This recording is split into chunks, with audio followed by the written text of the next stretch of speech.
జై శ్రీరామ్. బలం గురో ప్రవర్తితం. గురుదేవుల పెద్ద సంకల్పం ఏంటంటే అందరు తరించాలని.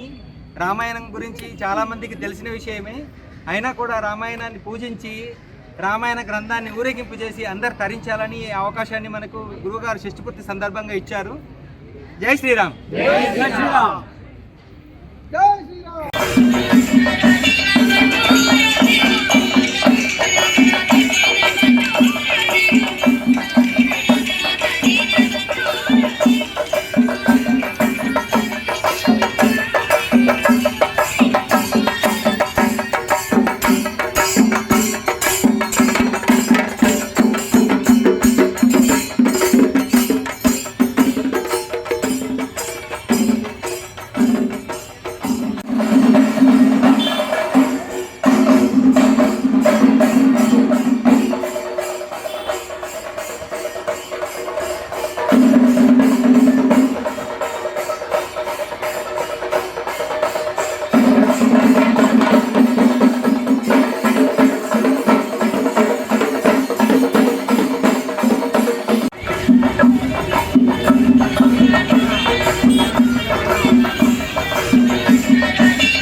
శ్రీ గురుభ్యో నమః. పూజ్య గురువులు బ్రహ్మశ్రీ వద్దిపతి పద్మాకర్ గారు, గురుమాత శ్రీమతి రంగవేణి గారి షష్ఠి పూర్తి సందర్భంగా గురువుగారు ఏం సంకల్పం చేశారంటే, శ్రీమద్ రామాయణ గ్రంథం వల్ల ఎన్నో వేల సంవత్సరాలుగా కోట్ల మంది తరించారు. అంతటి గొప్ప రామాయణ గ్రంథాన్ని మనం ఊరేగించాలి అని సంకల్పం చేశారు. అది స్వర్ణ సింహాసనంపై, అది ఎందరో దాదాపు వేల మంది భక్తులతో మనం స్వర్ణ సింహాసనంతో రామాయణ గ్రంథాన్ని పూజించి, రామాయణ గ్రంథంతో పాటు సీతారాములను కూడా వెనకాల రథంలో వస్తున్నారు. తర్వాత శంకరాచార్యులు, వ్యాస భగవానుడు, నారద మహర్షి, వీళ్ళందరినీ కూడా మనం ఊరేగిస్తున్నాం.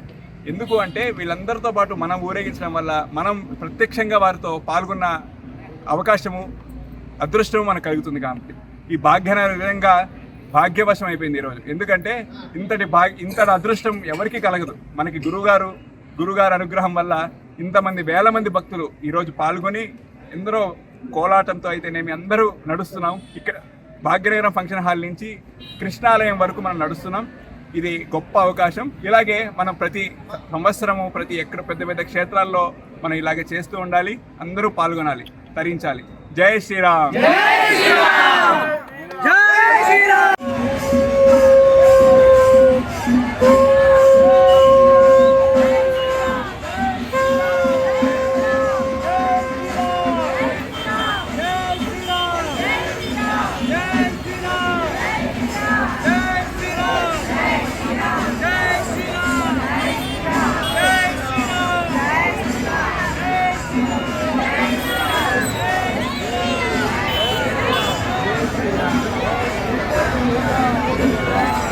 Jai